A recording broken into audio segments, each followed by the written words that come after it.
Hello, hello.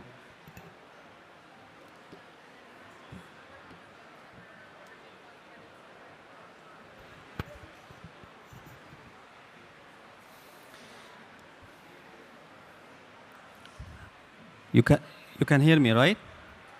Okay, we will start in a few minutes.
Hello.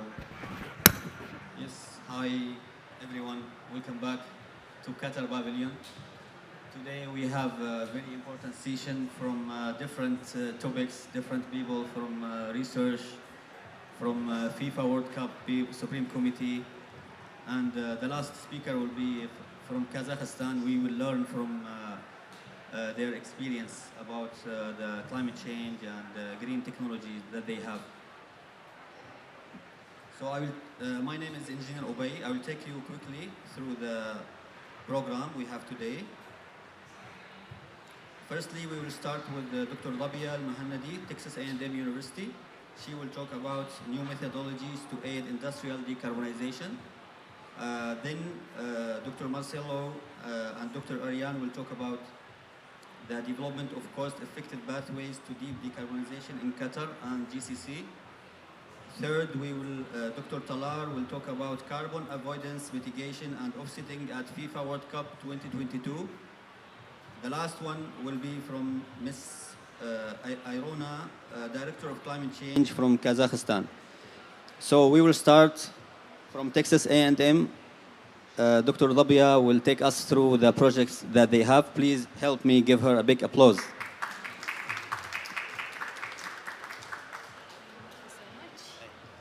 Assalamu alaikum and good afternoon, everyone. Thank you, Bay, for the introduction. So my name is Labil Mhannidi. I'm an assistant professor in the chemical engineering program at Texas A&M University at Qatar. To give you a brief, today we're going to talk about new methodologies that we developed in Qatar to help hydrocarbon producing countries through decarbonization and also industrial emission decarbonization. Obviously, you're in the Qatar Pavilion. I will skip this slide. And I'll tell you a little bit about Texas A&M University at Qatar. So it came in 2003, started with a collaboration from Qatar Foundation and Texas A&M University System. And Texas A&M is located in Texas main campus and called Station. It was started in 1876. And we started in 2003. Our first graduates were from 2008. And ever since then, we have over 1,000 graduates that are working in the Qatari industry, myself included. We're all aware that we have climate change that have been recognized as a huge environmental problems for years. We knew this from ages. We can see here from 1987. This is way before I was born, not that much, but and here September 2020, and we're here today, and we're still talking about the same thing. We haven't addressed the issue. However, there are many solutions. There are several commitments. We have over 500 commitments in 50 years. However, the CO2 flow rate keeps increasing. Even with the best scenarios, we're not near where we are. This is with no policies at all. And this is with the current commitments, and this is with the recommended path we're supposed to be at. And we're nowhere here. The problem with getting away from fossil fuels is they're hugely integrated into our system. Everything that we see around us here has hydrocarbon-based products, from the PVC that you see on this podium to the slide turner that I have here, to everything, even the speakers and this mic. It's not just a power and heating problem, and it's not just a transportation problem, even though we tend to highly focus on these elements because they reduce a lot of emissions. Natural gas, oil, and coal, they are giving us products. And if you're an engineer, probably you're familiar with this, where you have the commodity routes, and you can produce many, many products out of hydrocarbons that are highly integrated into our system. The problem with this, some of these CO2 emissions that are coming, they are unavoidable. They are created as a side reaction. So they are byproducts from the process, not just from the energy footprint. So we wanted to reduce CO2 emission not just from the energy sector, but also from the industrial sector, especially in manufacturing and production. So what are our options? Option number one is avoid emitting CO2, and that can be by increasing the energy efficiency using state-of-the-art technologies, or applying renewable energy. And renewable energy can be either in power or heat. In power, we know how to do very well. However, in heating, that's still a challenge. The other is to capture CO2 and then either inject it underground or utilize it to create value-added products where you can actually create a return and motivate companies to capture their own CO2 to produce more products. And this is commonly used and referred to as carbon capture, utilization, and storage. There are widely studies that are being published. This is just an example report from Morgan Stanley in 2019. And it's the cost of climate action. And what they're saying is it will cost over $50 trillion. And economists have tried to break it down. They were saying, well, you'll spend some cash on renewables, something on electrical vehicles, something on carbon capture and storage, hydrogen and biofuels. Some technologies that are still in the research phase, some technologies that are widely mature, and you don't have an actual breakdown or a strategy to go around it. And you can see also here that it actually varies from one country to the other how much CO2 they produce. And if you can look down into where is it coming by sector, a lot comes from electricity and heat, and this goes for residential heat, but also industrial processes. And then you have transport, manufacturing, buildings, industry, and other fugitive emissions that are part of the processes. So it's not a very straightforward picture, but it's a very integrated picture. So how would you decarbonize such a complex system if you have a lot of things that are interacting? You would analyze emission profiles individually and then identify opportunities. I showed this picture yesterday. This is Qatar. And in Qatar, we have most of our emissions are coming actually from the stationary emissions sources, which is industry and power and water production. And this is highly understood because we're in a hybrid arid region where we rely 100% on natural gas to generate water and to import food and all of that, because also it's a desert, so you don't have any food production, and we rely heavily on also transportation that's coming from aviation and also local. However, you can see here, most of it is stationary emissions, so it means we have a different emission profile than if you would say, look into this other emission profile, like the US, where the major of their CO2 emission is coming from transportation. They have a different type of problem because they have to look into ways to mitigate the CO2 coming from transportation. These are mobile emission sources as opposed to Qatar, where we have the stationary emission sources. And if you can look over here, they try to decarbonize and they still use some coal and natural gas. However, they have more access to nuclear and renewables. And even though they have a highly diverse geographics that can allow them for a lot of renewable production, it's not used that much or utilized. If you look into China's emission, again, we used the UNFCCC report from 2005. This was the latest we could find, but it's data transparency issue. And you can see most of it is coming from energy. If you look into a closer picture, where is the energy coming from? Most of it is coming from coal. So what does that tell you? It tells you that China can benefit a lot by replacing coal by natural gas. Now, just by looking at these examples and inspecting them one by one, you can see that I cannot actually just have one solution and replicate that solution for every country. We should have more of a sector-based approach or a custom approach that can analyze it through a holistic system, and where you can weigh the benefit and the cost of such a system. So it means I need to understand where is the cost incurring, where is the benefits that are benefiting my economy, and so on. So there are some tools that can help you look into this. Some of them is CO2 emission reduction planning tools, where you understand the available options. We wanted to identify the minimum cost pathways, and we wanted to find insights on where CO2 emission reduction policy should focus. We found the marginal abatement costs, which are very widely used by policymakers because they're very easily understood, and also it can show you ways to reduce CO2, and they require money. And you can just, with very simple two-dimensional problem, you can analyze the different CO2 mitigation options and then just prioritize them in terms of cost.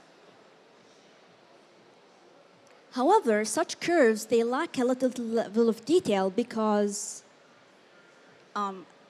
what they show you is only one side of the problem. Either they show you the mitigation options, where only you have the utilization, they have the utilized emissions, and then most of it collected to the respect to the utilized and not the reduced emission. The other side of the problem also, it shows you where the emission can happen for fuel switching. However, it never shows you a connected picture where you can have both of them together. So that motivated us to look further into this problem. And we saw as well that all of the methods were neglecting the fugitive emissions that are coming from the supply chain itself, where alongside from the source up to the utilization, you can have some fugitive emissions coming from the capture, from the power side and the compression, because again, these are flows. They have to be captured, they have to be reduced, they have to be used. And you can see also here that it's a very energy-intensive process that produces more emissions for you. And this was not accounted for in the MAC curves. So we updated the tool, and we made sure to include the emission levels, the cost, the revenues, the capacities, secondary emissions, and efficiencies. We wanted to combine all of the existing options and the cost of replacing them, and to have it again on a two-dimensional representation to make it easier to comprehend and quicker to read. And we published this work back in 2020 with my PhD student, Mohamed Lama, and my colleague, Dr. Patrick. You can see an example over here. We took just an illustrative problem where we looked into a cement producing facility, aluminum producing facility, a GTL, which is gas to liquid, power plant that is using natural gas, and it's a combined heat and power, so state of the art, and methanol production from natural gas. And we wanted to see how these options can be reduced. We looked in the ways that CO2 can be reduced, and CO2 can be reduced in multiple options. These differ in capacity, and they differ in scale, and at the same time, they differ in cost as well. So CO2 can be used for chemical production. At the same time, it can be used like as dry cleaning fluid. It's not the same application. It's a very different market, and it's a very small here specified market, whereas here you have a large opportunity. So we looked into where you can have a large opportunity to reduce a huge amount of carbon dioxide and still make some money out of it. This was in chemicals, solvents, and yield boosting. And in solvents, we only focused on the oil recovery part here.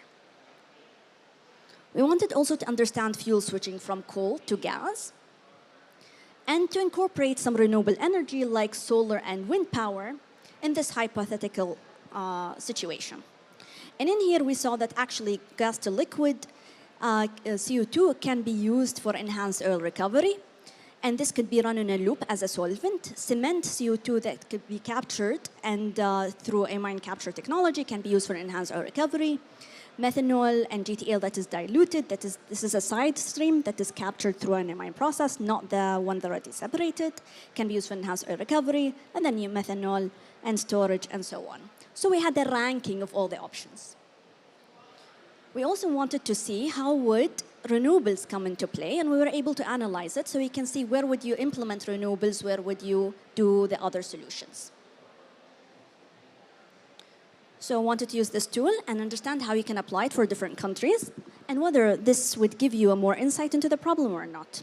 So we asked ourselves, are all countries equal when it comes to carbon reduction?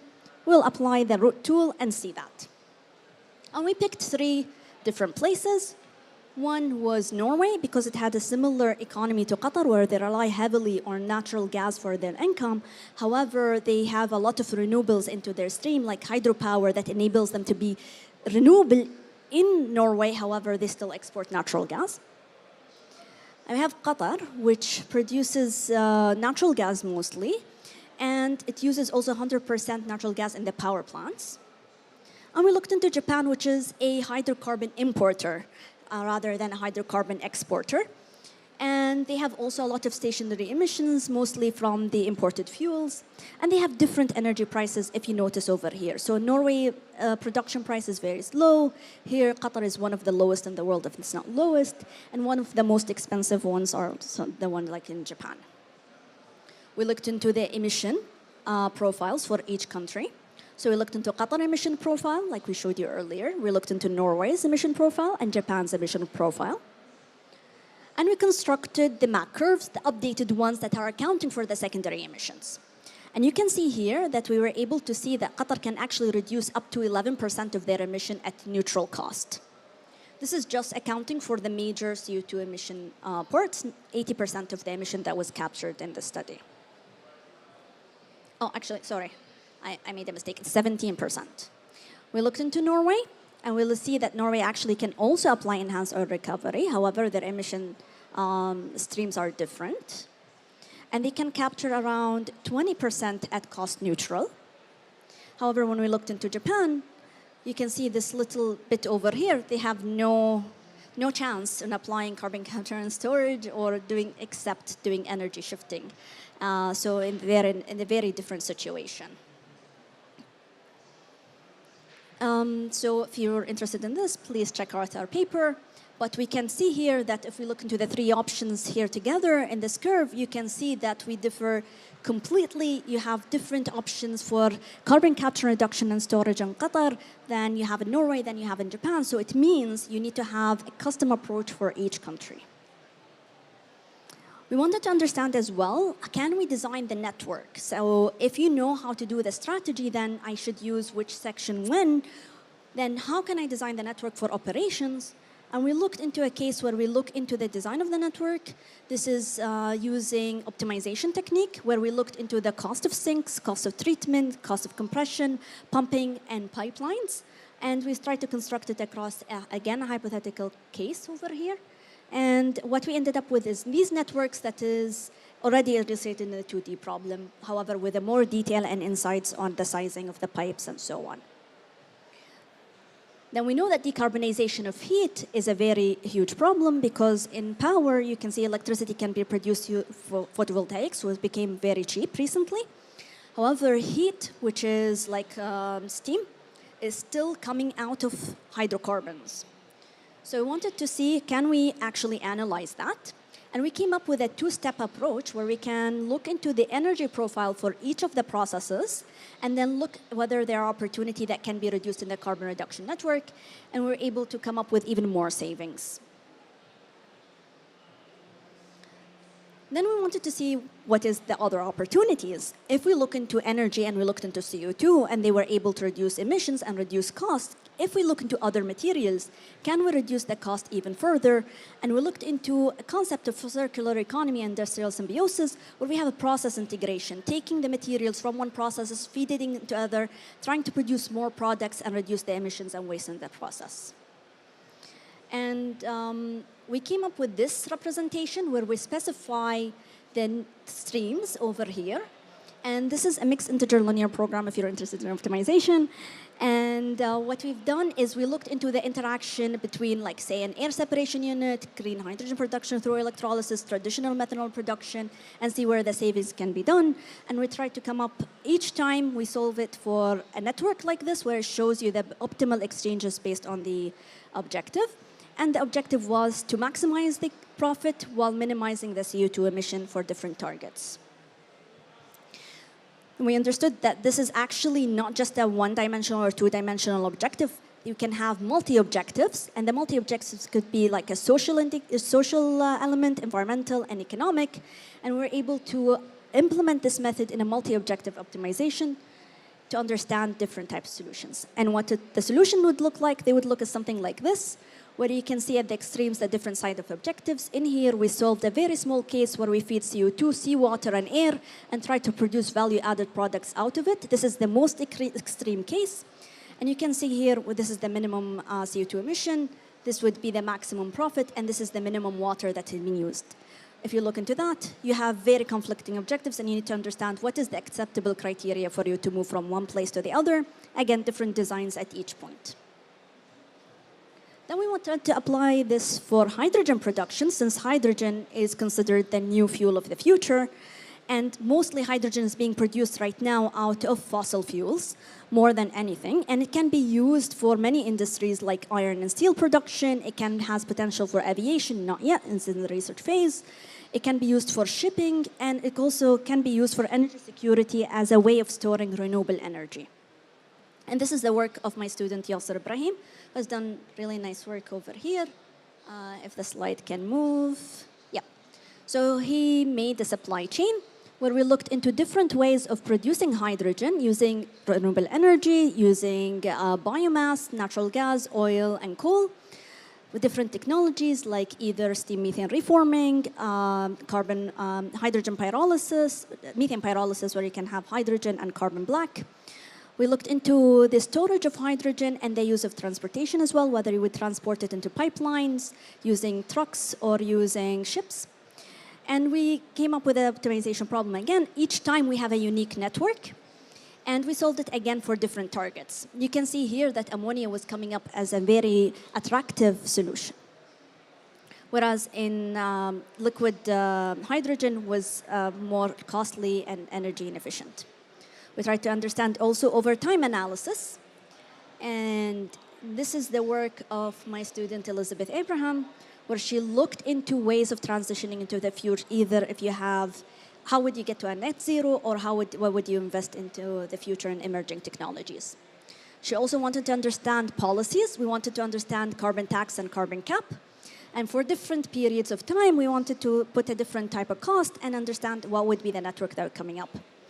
This is a network of methanol production, and we wanted to decarbonize it. And you can see here, this is the optimal solution where we have no carbon tax, which is very similar to what the economy is looking at right now. And at the extreme case, you can see here more implementation of carbon sequestration that can help you get to the solution. Negative emission technologies were also analyzed, and they're only coming up if you have extreme targets or a very high energy cost. So in conclusion, let me give you some quick wins. Fuel switching is a low-hanging fruit. And also, no major technology switch, you can achieve a lot of CO2 emission reduction. Lower CO2 footprint can be achieved by using electricity for renewables locally. And also, for export, you free up more of the hydrocarbons for more countries that would need it. And use of batteries and energy storage is still very expensive to do. So what it requires investment in R&D, similar to what happened to renewables. So in renewables, the price of PV voltaics, for example, from 2010 till today, it dropped by over 50%. How did that happen? Because countries invested in R&D and they wanted to implement it. So it became so cheap for us right now that we can all afford it, up to a point. And the correct evidence-based policy has to be in place, and this only could come up out of a system analysis. And global accountability is so needed whenever we're talking about a climate solution, because as you saw before, different countries, they contribute so little to emissions, yet they're highly regarded as polluters, even though they don't contribute that much. This is an image I'd like to show. This is a miniature sculpture by an artist. I think his name is Ezek Cordell, and it shows that people are talking and talking and talking, and the technology is there, and the solution is there, and you can actually make money and make the solution. It's just need commitment. In the end, I would like to tell you, we have a World Cup that is carbon neutral, inshallah, and this is Al Bayt Stadium, which is next to my hometown. And we're really proud that in 9 days, we're going to be hosting this world event, and we hope that you get to watch it. Thank you.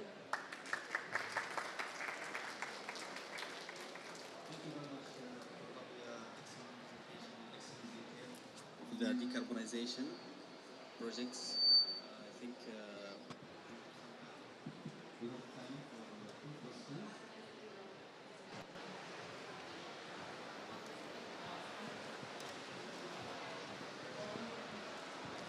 Thank you, Dr. Rabia, for the excellent presentation. It's very interesting to see the scenarios that you developed for the CO2 and the utilization of that CO2 and how it could help the countries, let's say, achieving their targets and ambitions. Just one question and one point I would like to highlight here.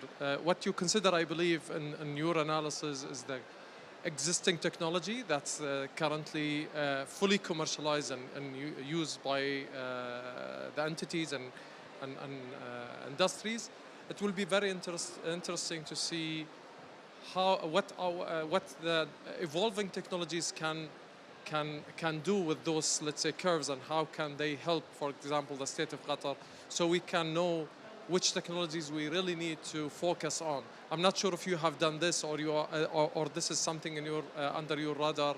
So I would like to see how those evolving technologies can shift and can help, for example, countries. I know that there are some technologies that could help, for example, Japan and capturing the CO2 and inject it. So I'm not sure if you cover that. Yeah. Second, maybe question is, what if we remove the boundaries of the countries? Because I know that no one can achieve his target without, let's say, cooperating with others. So now we have seen many countries, let's say, helping each other to achieve their ambitions and targets. I've seen, for example, Japan are interested in buying depleted reservoirs in Indonesia and other countries. So if we remove the boundaries between the countries, how those curves will be changed, and how that could help countries focusing on which technologies and where to focus and to reduce their emissions and utilize the CO2 in a better way. Thank you. Thank you so much for your question. So for the first question, we tried to, I don't know if the slides are still up, we did a multi-period analysis for one, where we tried to put emerging technologies and play probability analysis, like if the technology had zero capital cost, will it be implemented or not? What if they have an improvement of like 50% of their OPEX? What will happen? So we play these scenarios because the methods are very easy to use, and they run in like 30 seconds. They're like mixed integer linear program, and we're using, actually we use MATLAB, and we used an Excel also platform where you can actually very easily see it. So for those technologies, we wanted to see the negative emission technologies like direct air capture, and we looked into biomass, energy production and capture, and biochar, enhanced weathering, and so on. We didn't analyze it for Qatar specifically, but we tried it on to see whether they're going to change their cost profile. It turned out to be for very cheap energy, yes, they would help. However, for some of them, they have a huge technology curve to be learned. CO2 electrolysis as well is really interesting. And if you stop by the Japanese pavilion, they have some demos.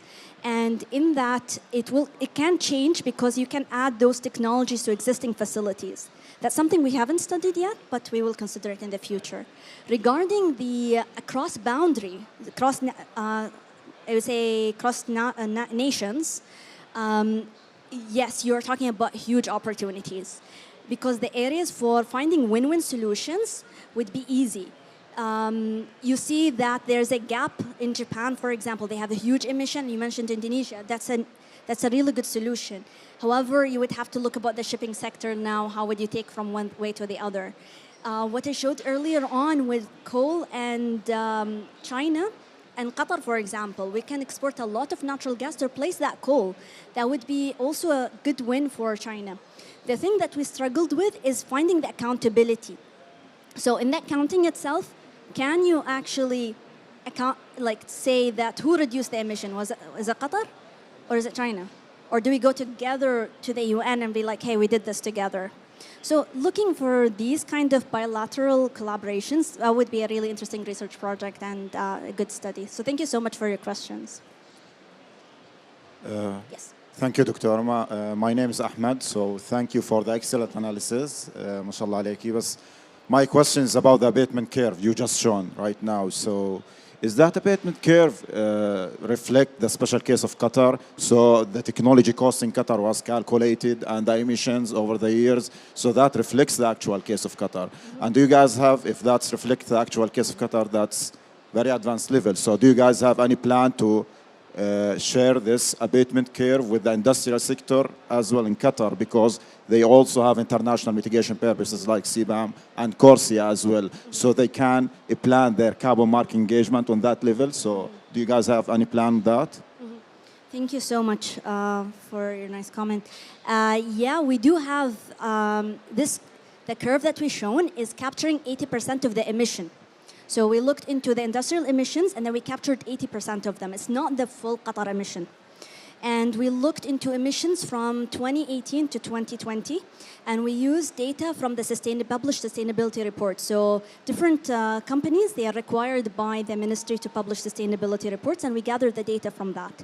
We cross-referenced it with the process flow diagram of the processes themselves to make sure that they are merging and correlating to each other. Then we tried to see that if their data is correct, we estimated the capital cost and the operating cost. The capital cost, we use peer-reviewed journals. And again, we use journals that are peer-reviewed. However, there's also an element of sensitivity, and these can be updated. And we created that curve. So yes, it is a Qatar-specific curve. However, it's only capturing 80% of the industrial emission. And right now we have a project. We're looking into capturing the full emissions and creating the full MAC curve for Qatar, including the transport sector and the agriculture. And that's an ongoing activity at the university. Hopefully next COP we get to show it to you. The work that I've seen here, that you've seen, is actually published. So I can share with you that paper as well. Yeah. Thank you very much, Dr. Dabia. I think Dr. 5 years, Marshall- 5 years back, Dr. Dabia was a student, Texas A&M. We were studying together. Now she's an assistant professor, so keep it up. Once again, please give her for the interesting presentation. Thank you very much. So we have another presentation from Qatar Foundation. We have Dr. Marcelo and Dr. Ariane. They will talk about the development of cost-effective pathways to keep decarbonization in Qatar and the GCC. So please help me welcoming these two professors.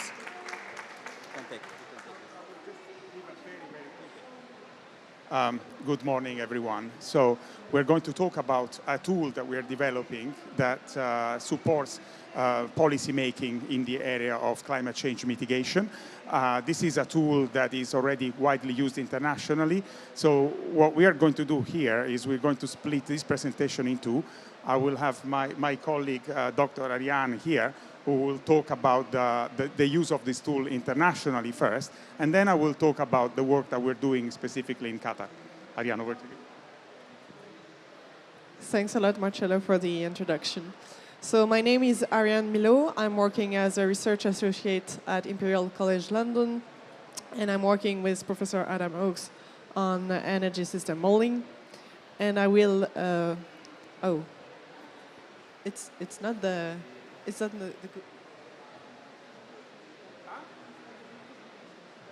last one really? Okay. Anyway, it's fine. Okay.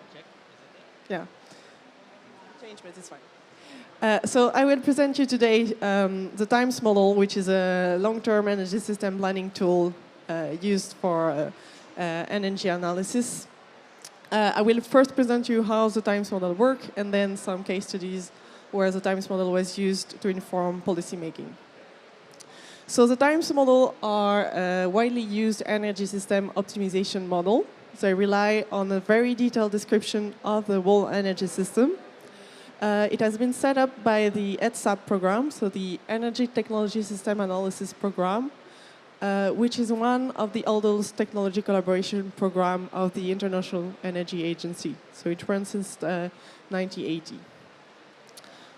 It was first developed by research teams in developed countries, but now there are nearly 70 countries where there are teams working on TIMES model, and including many low and middle income countries like Brazil, Colombia, India, and many others. So as I've said, the TIMES model represents the whole energy system. So it's what we call the reference energy system. And so inside this reference energy system, we really describe each technology of each subsector of the whole energy system. And it goes from all the technologies that are needed to extract the resources, the primary resources, till the end of the chain of the consumption of energy.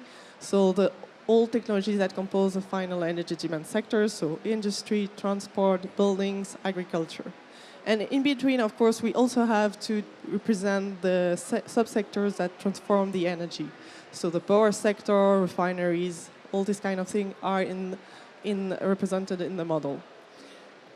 When I say include in the model, it means that we have to describe the technical and economical characteristics of the technology. So efficiency have to be put in the model, cost, lifetime, all of this should be included in the model.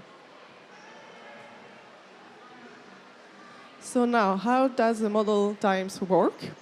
It's an energy system optimization model. So it will determine the least cost energy system pathway for the reference energy system that I've just shown you.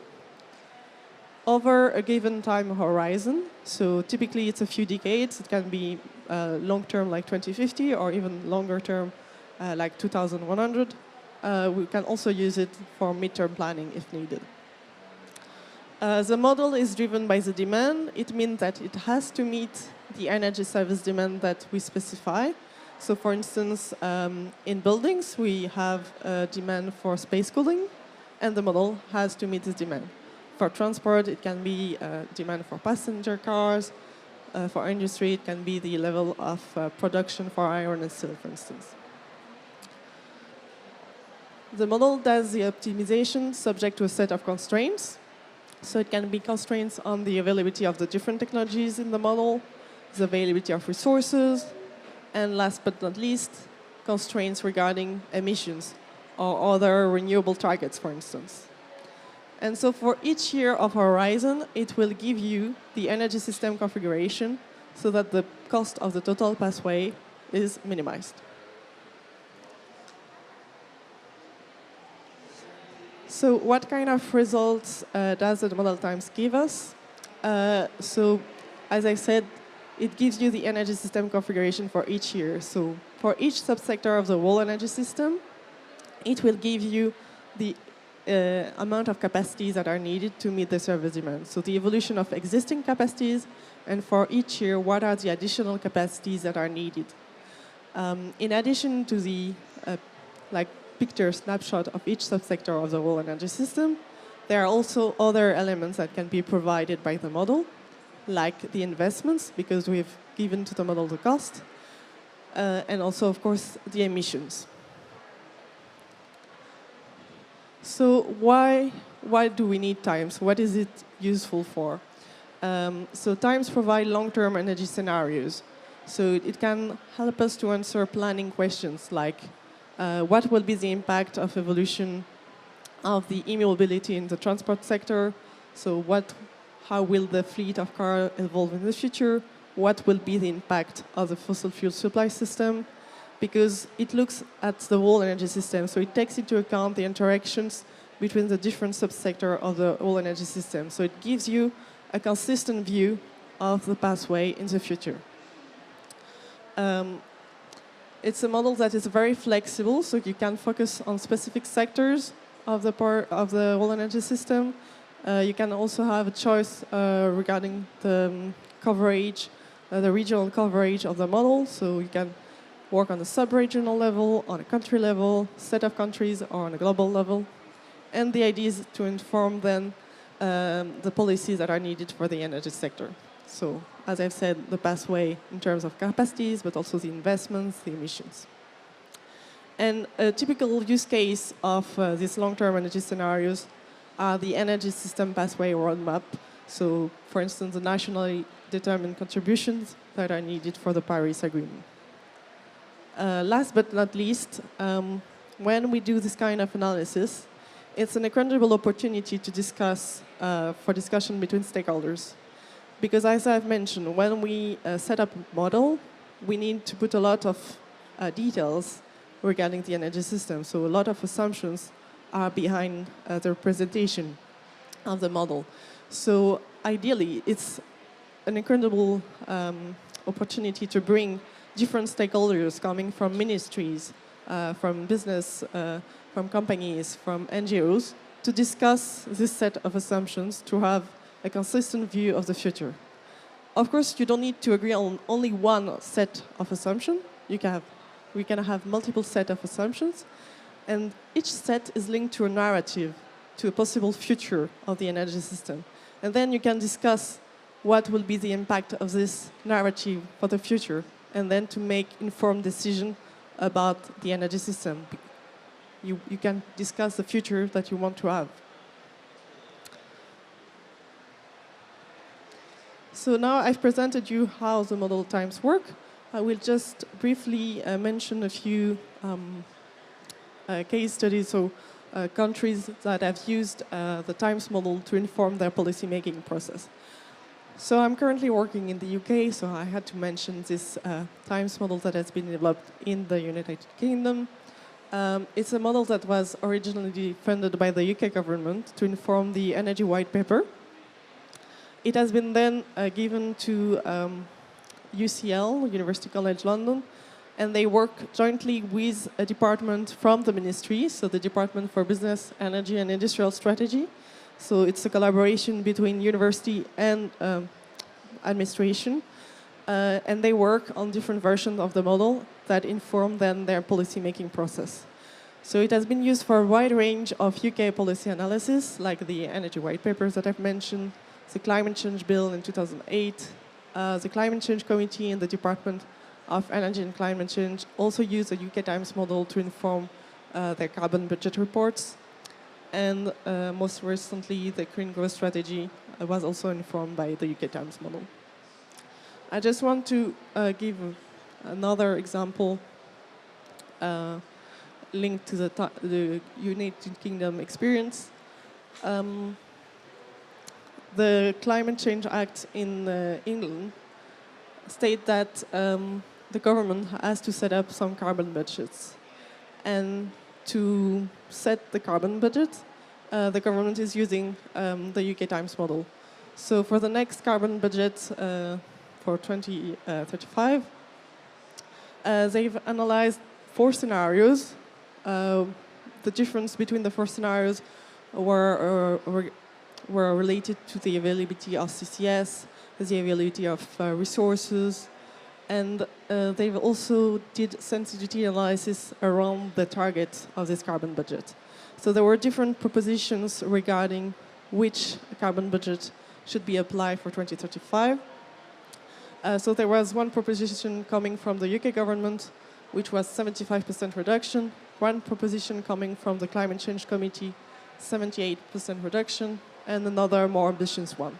And in the end, because of this analysis, they've decided that the 78% reduction was the one that was making the most sense, and they passed it into law. Very briefly, they've also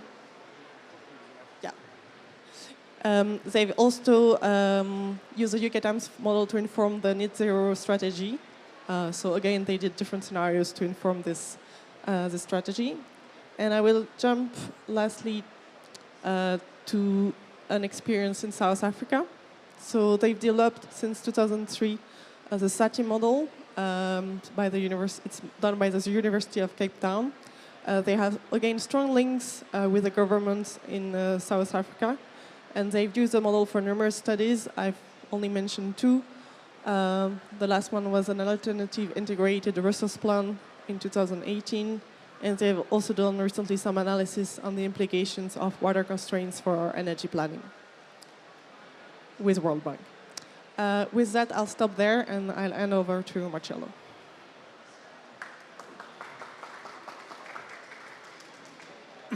Ariane, thank you very much. I think you set the context really, really well. I understand that this session is actually shorter than I thought originally. So I will have to go really quickly through my slides. I hope you can stay with me. Now we talked about the use of times internationally. How about Qatar?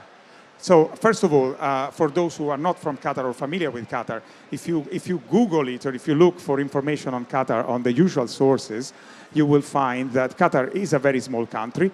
It has a small population. It has a GDP that is much higher, that you would expect for such a small country. It exports a lot of fossil fuels. It does import also a lot of goods.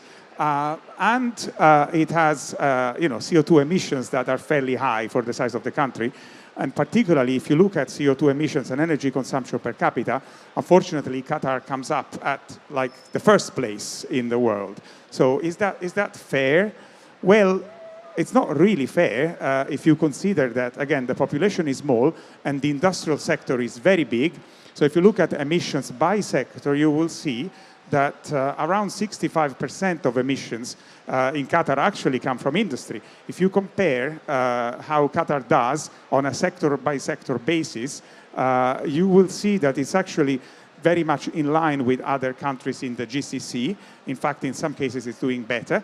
And also, it is quite clear, if you look at the emissions of Qatar, from the emissions that are generated domestically, versus the emissions that actually are attributed to the goods that are consumed in Qatar, you will see there is a big difference, and the difference originates around 1995.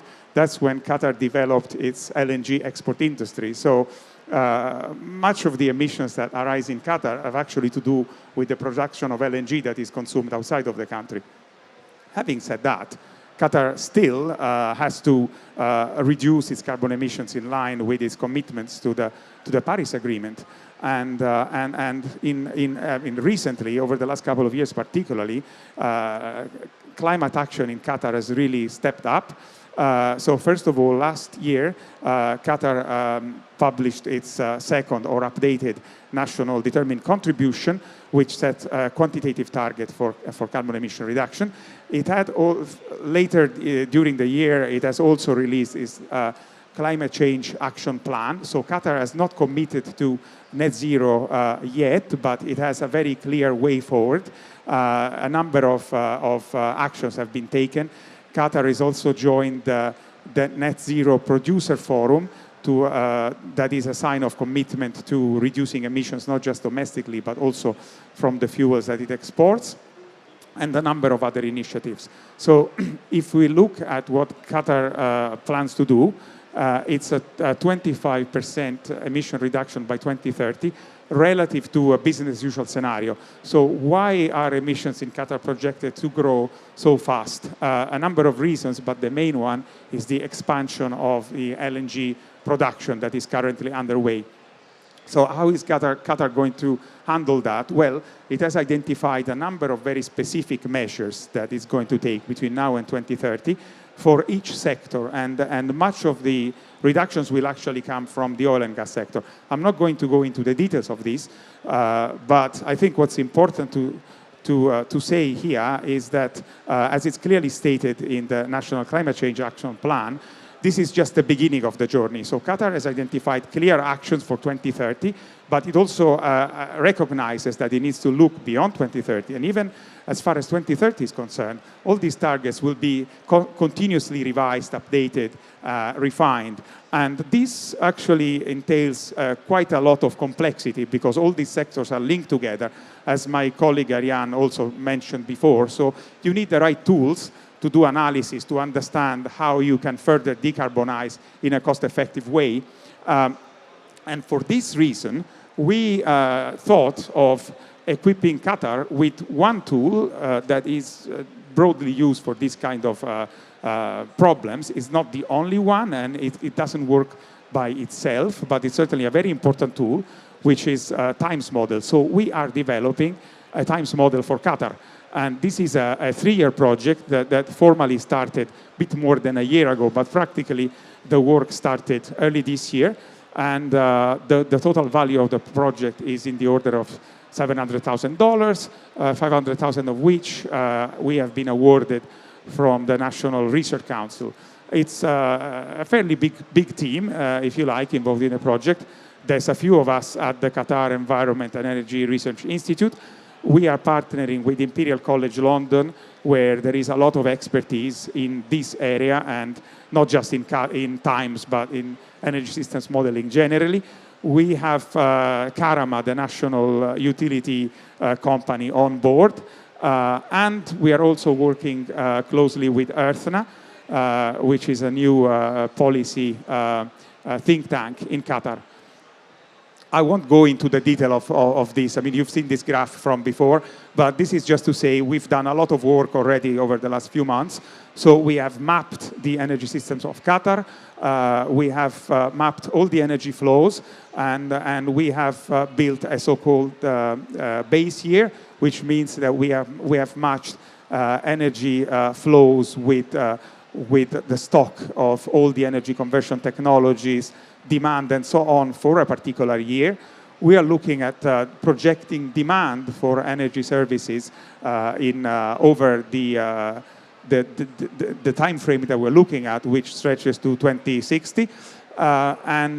So we have been developing demand projections, and we are now, we have coded the model, and we're starting to test it and validate it. So today, again, I don't have much time, so very briefly I will talk about one particular sector, which is the power sector. Of course, this model covers all sectors. So what we've done is, you will see in blue, these are the existing technologies, so the ones that are already deployed in Qatar, and this is what happens to energy within the power sector up to final demand from buildings, from services, from industry, and so on. Then there are the new technologies. This is to the point that the gentleman over there made earlier about how about new technology. So the model has a database of all possible present and future technologies, and clearly there is uncertainty as to like the future performance, but we are using international figures and we are adapting them to the specific circumstances of Qatar. So what the model does is, like, as you set targets to it, it will bring new technologies in as needed in order to get to your policy target at the least cost over the whole transition period. So just a sample run, I'm going to be very quick here. So what we decided is, let's test how you get to a 50% reduction of emissions intensity from the power sector by 2050. By the way, the 2030 emission intensity reduction is in line broadly with the National Climate Change Action Plan. So this is a relatively aggressive target, but it's not in line with net zero. And we've chosen it because it's something that we think it's relatively easy to achieve, so to speak. So what the model gives you is, you can see in gray, it's the existing natural gas fired power plants. And then you can see in orange with the bars, you can see the solar capacity that is being installed. And then, if you set this target for the model, what you see is that you're going to have to continue to generate power. Well, sorry, let's start it from the other way. So you will introduce solar, and obviously there are questions around how much space there is available, how much land is available for solar in Qatar, which I'll not go into. So the capacity that we are deploying today will not be sufficient. There will need to be more solar. There will need to be also other renewables. And those could be wind, could be also solar thermal. But you're also going to have to use some carbon capture and storage with the natural gas plants. So what this graph shows is installed capacity. So how much new capacity you have to install, which translates in different figures when it comes to generation, because we know that that renewables are intermittent, so the amount of power that they generate is not as much as the capacity would suggest. This is like a very quick run through what we've been doing so far, some sample results from the model, but I think the single most important thing about exercises like this is stakeholder participation, because a model is only useful if your stakeholders think it's useful. If they recognize that the scenarios that you're addressing are relevant, if they believe that the assumptions and input data that you're using are sensible. So we already have one important stakeholder who is an active partner to this project, which is Karama, the utility company. They are giving us data. They're also giving us input on scenarios and so on. And this is a process that has only recently started. We have EarthNA on board. As I mentioned before, EarthNA is the new Center for a Sustainable Future. We already organized one workshop during the Qatar Sustainability Week in October. There will be much more to come together with EarthNA around March time, when EarthNA organizes its summit. And we are working closely with a number of other stakeholders and government. And we are setting up an expert advisory group very soon that will operate through the life of the project, and that will ensure that our work is relevant. So thank you very much, and happy to take any questions.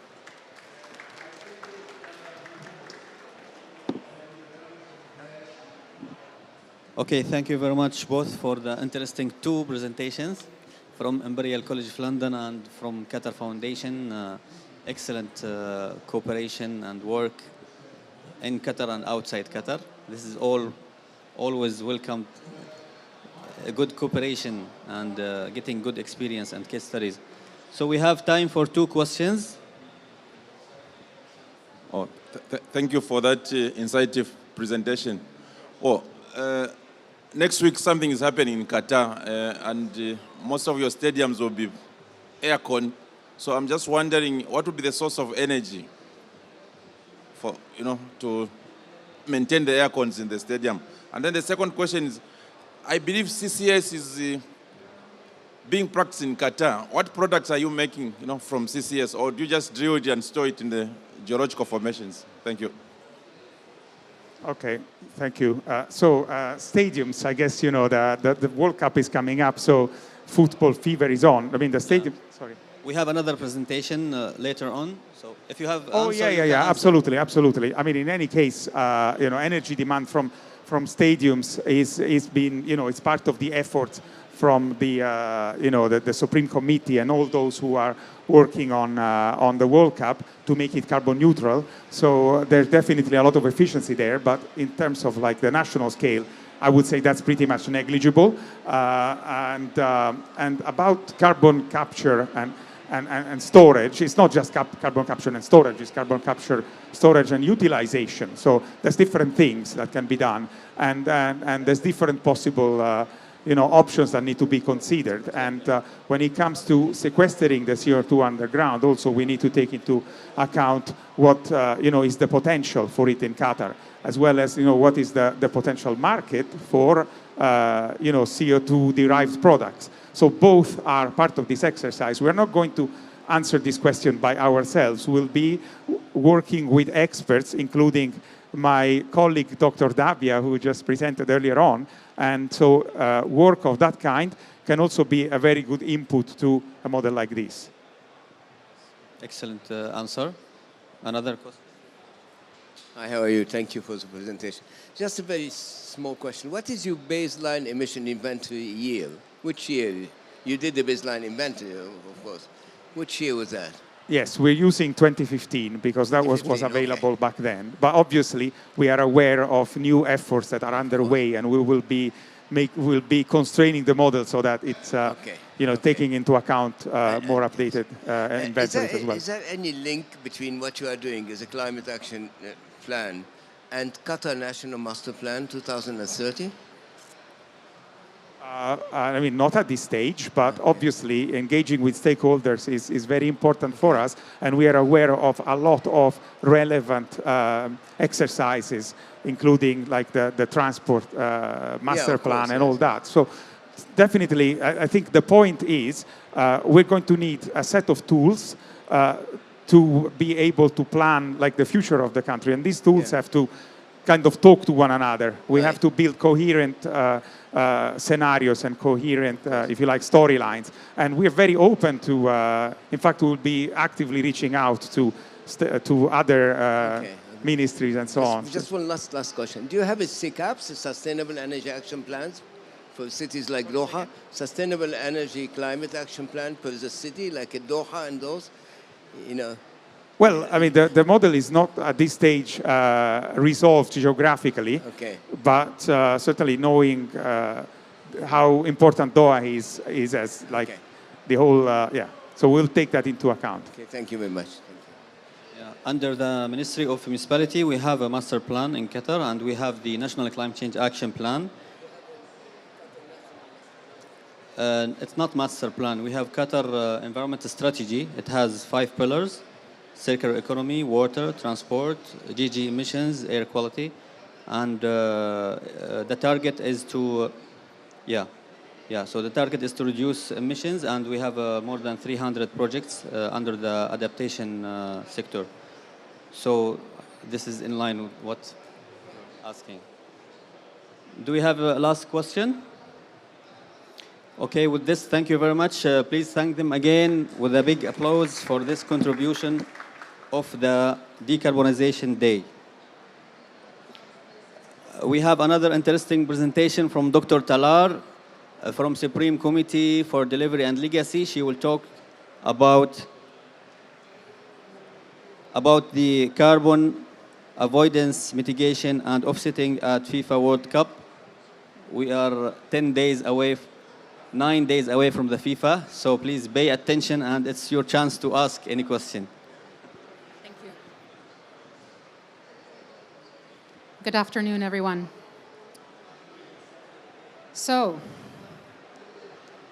it's almost time. There is 9 days to go. I've been working at the SC for 9 years, so for me it's a very exciting number to play with. But just some other general numbers to remember. We are one, essentially, host country. We have 32 teams playing over 28 days. We have 8 stadiums, which you can see over there. And during the group stage, we will be having 4 games a day in rotation throughout the time. We're expecting between 1 to 1.5 million people who will be attending. There are over 100,000 people attending matches a day, especially at the beginning, and we're going to be expecting a lot of visitors. So we've had to do a lot of work to make sure the whole system works together. 9 days to go. So what I wanted to summarize today is not as technical a talk as the ones before me, but I wanted to share with you the top 9 steps we've taken on our journey through carbon. So first, it was very important. The bid was submitted in 2010. So that's a long time ago, given Carbon World. And even at that time, we had committed towards understanding our responsibility and being able to manage it. We early on did a whole round of climate modeling to check what the weather would be like when we hosted the games, because it was done early ago. And then all of our stakeholders and designers had the new climate models with them to be able to plan for the temperatures today, not the temperatures in 2010. The next big amount of work was to actually find out how much we're going to emit. We had conducted our greenhouse gas inventory. It was published in 2021. Of course, when you do something in advance, you're estimating with the best knowledge you have at the time as to what your emissions will be. And as we get closer and closer to the tournament and we conduct the tournament, we're going to have our actual data. And so that will be our ex-ante study as well that we're conducting. A big responsibility for us is also to raise awareness. We've talked with all of our stakeholders, with our community members. We have done lots of training. We've done lots of awareness raising. We've done lots of knowledge sharing, because in fact, that is our true legacy, isn't it? It's about what you learn and what you can share and what impact you leave behind. We've been very busy building. We had a great responsibility to make sure that we were building in a sustainable way. All of our stadiums were designed and constructed using sustainability standards, and all have achieved quite high levels given the efforts we've done.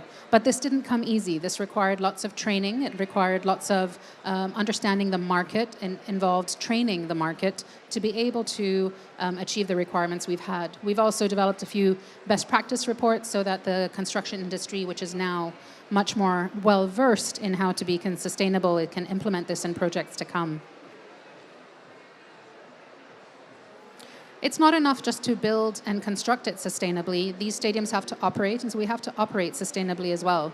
We are going through the same kinds of certification that we had done for design and construction.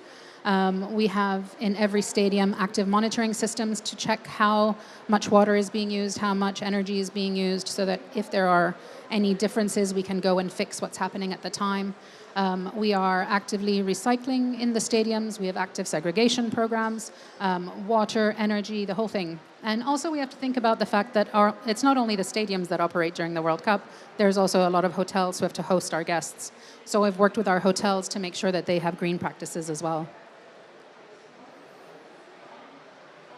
A big challenge is getting everybody everywhere, and it's also important to understand how we've tried to make it sustainable. We have, of course, our fully functioning metro system now. We have about 20% of the bus fleet is electric, and we have the region's first solar-powered e-bus depot where the charging stations are also powered by solar.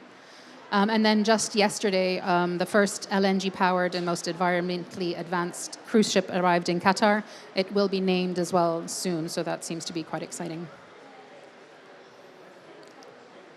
We can't do this all alone, and so we have worked with our stakeholders as well.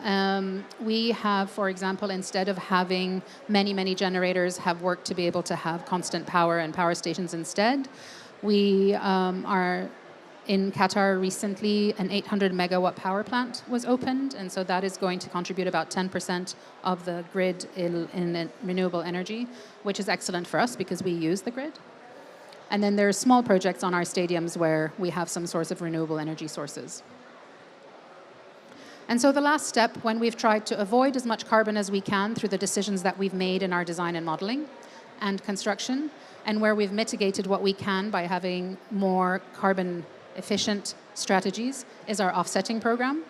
We have worked with the Global Carbon Council, which is in Qatar as well, to be able to generate some of our offsets. And now we are working with other projects to be able to find the remaining parts of our offsets to come. And finally, though we've done a lot of work to be able to be where we are now, the rest of it becomes a little bit about the actions that we can all take as well. So we have tips and tricks for our fans. There's a lot of them coming, and if they all help us make better decisions, then we all end up having a better environment to live in.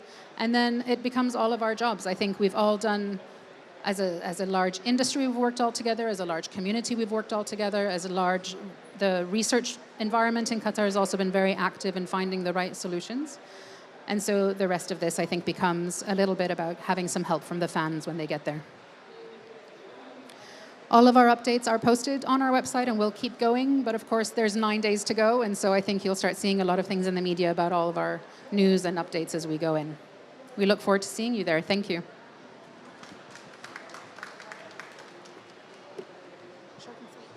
Yes, thank you very much for the interesting presentation, interesting topic, and interesting time of the presentation.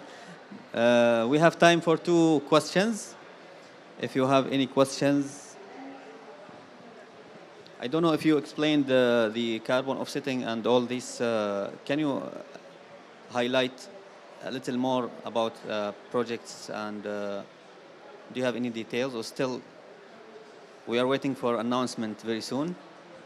Okay.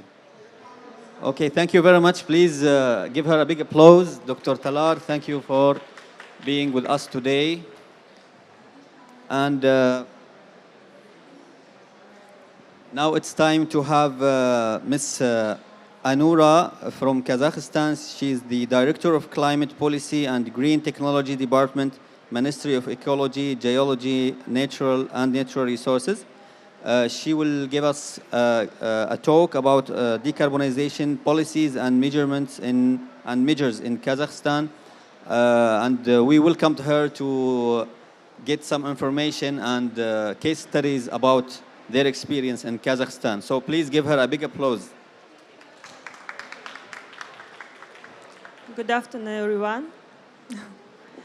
For Kazakhstan, the fight against climate change is a priority as we are experiencing 2 consequences caused by global warming.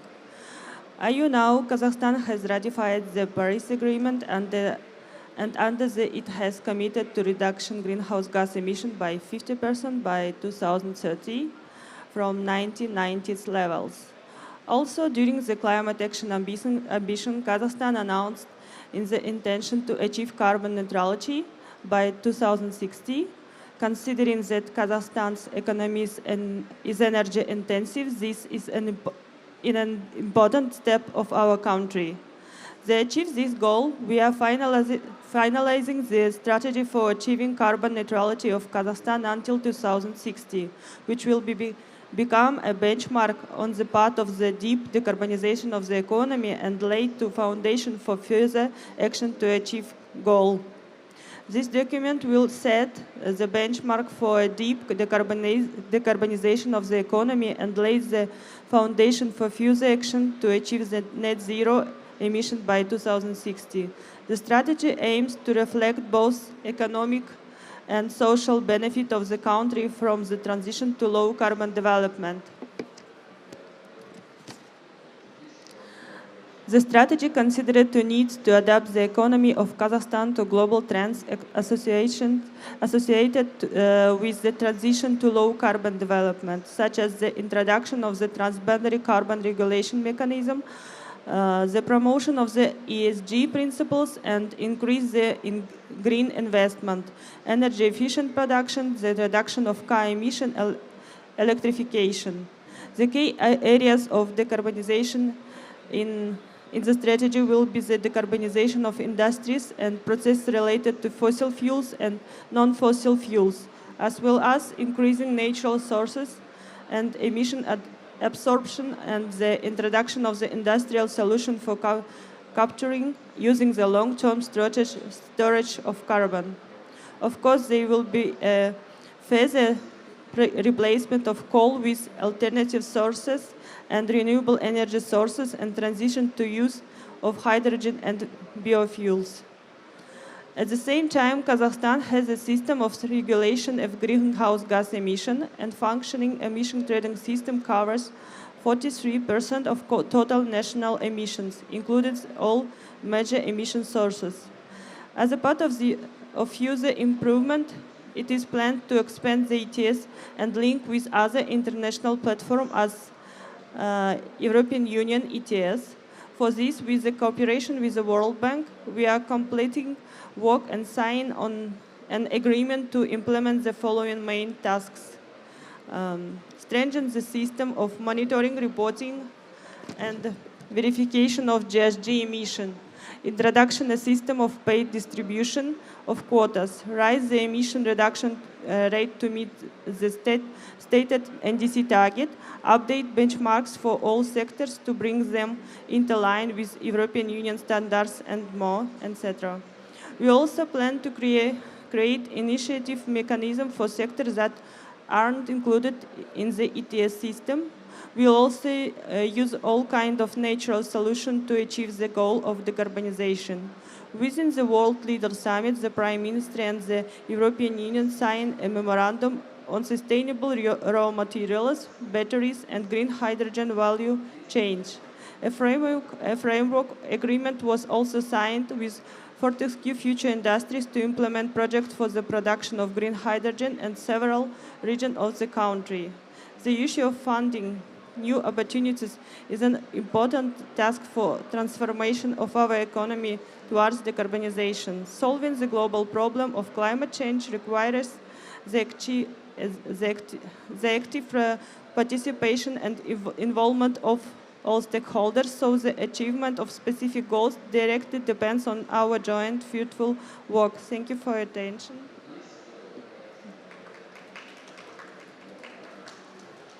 Okay, thank you very much. These are some of the details of what Kazakhstan is doing, and we welcome them to come in the Qatar pavilion to give some information about the studies, because we are having some meetings with them to understand what they are doing and what are their plans. And always we open borders in Qatar to understand and get some insights from other countries. So thank you very much for being here with us. And if you have any question, you can ask her after the event. Thank you all for being here today. Our theme was decarbonization, one of the main pillars of the COP. And as the COP is in Egypt, decarbonization is linked to mitigation. And mitigation, adaptation, and finance, these are the three main pillars of Sharm el-Sheikh COP. I hope you enjoyed our diversity of people. And after a few minutes, we will have refreshments. So thank you again for being here.